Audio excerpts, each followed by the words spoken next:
दिनैहाय जोङो 14 नं चिरांदुवार ब्लक कमिटि इउपिपिएलनि बानजायनायाव जोङो नैबे आसाबारि एमबि फरायसालिनि गेवलां गेलेग्रा फोथारनिफ्राय लानानै जोंहा हाथिसार 2 नं खाग्राबारि गेवलां गेलेग्रा फोथारसिम मोनसे जोंहा गोजोन आरो जौगानायखौ मोनदांनायजों आरो फैगौ लकसभा बिसायख'थिखौ बरायनायजों मोनसे जोङो मटर साइकेल हानजा सुरनाय बे हाबाफारिखौ जोङो लादों आरो जोङो बिनि गुबै थांखि आरो नोजोरा बेनो जे जोंहा लकसभा बिसायख'थिया बांद्राय सम गैला जोङो मिथिनायाव फैगौ एप्रिल दाननि गेजेरावनो बे बिसायख'थिया जानो थांगासिनो दङ दा बेखौ नोजोर लाखिनानै जोंनि इउपिपिएल दोलोआ दिनैहाय बिटिआरखौ दिनै सरकार खालामगासिनो दङ आरो बे सरकारनि गेजेरजों जथेस्थ' जोंहा रायजो राजाफोरखौ माखासे फोरमायनांगौनि जोंहा गोनांथि दङ आरो जोङो नैबे जोंनि 1 नं क'क्राझार लकसभा समस्तिनिफ्राय जोङो इउपिपिएल दोलोआ एनडिएनि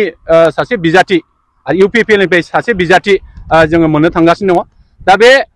बिसायख'थिखौ जोङो गोख्रों भाबै जोङो देरहासार खालामनांगौनि थाखाय जोङो 14 नं चिरांदुवार ब्लक कमिटि इउपिपिएलआ दिनै साखाफारा जानानै दङ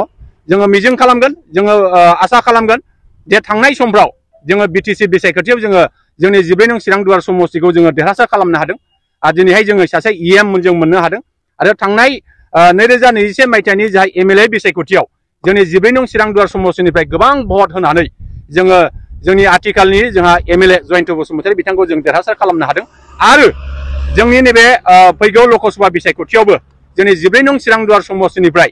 जायनाखि बिजाथि जागोन बे बिजाथिया एखे जोङो बयनिख्रुइबो बांसिन भट हरनो हागोन बेखिनि मिजिं जोङो आसा खालामनानै दङ दा बेखायनो जोंनि ओनसोलाव थानाय गोबां जोंनि रायजो राजाफोरखौ जों दिनै मोनसे सांग्रांथिनि हाबाफारि जों लादों जाहाथे फैबाय थानाय एमपि बिसायख'थियाव लकसभा बिसायख'थियाव साफ्रोमबो रायजो राजाया जाहाथे जोंनि बिजाथिनो जाहाथे भटखौ होगोन आरो बयनिख्रुइबो बांसिन भट मोननानै जोंनि इउपिपिएलनि बिजाथिया एनडिएनि बिजाथिया देरहासार जागोन जों बेखौ मिजिं खालामदों दा बेखायनो जोङो न'खर न'खर इउपिपिएल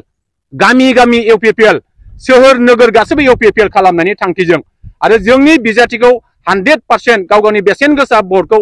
होनांगौनि थाखाय जों रायजो राजाफोरखौ दिनै खावलायनो जोङो ओंखारबोदों आरो आङो मिजिं खालामो साफ्रोमबो रायजो राजाया दिनै बेनि थाखाय सांग्रां जानानै दङ जेब्ला भट फैगोन गावनि बेसेन गोसा भटखौ निश्चय जोंनि इउपिपिएलनि बिजाथि बिथांनो भट होनानै देरहासार खालामगोन आं बेखौ मिजिं खालामो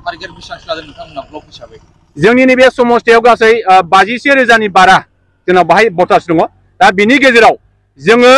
30,000सो भट जोङो बिनिफ्राय जोङो भट दैथायनायनि बा भट मोननायनि थाखाय जों दिनै सांग्रां जानानै दङ आरो रायजो राजाफ्रा जोंजोंनो दिनै दङ रायजो राजाफ्रा जोंखौ मदद खालामगोन आरो जोंनि बिजाथिनो 100% भट होगोन आं बेखौ मिजिं खालामो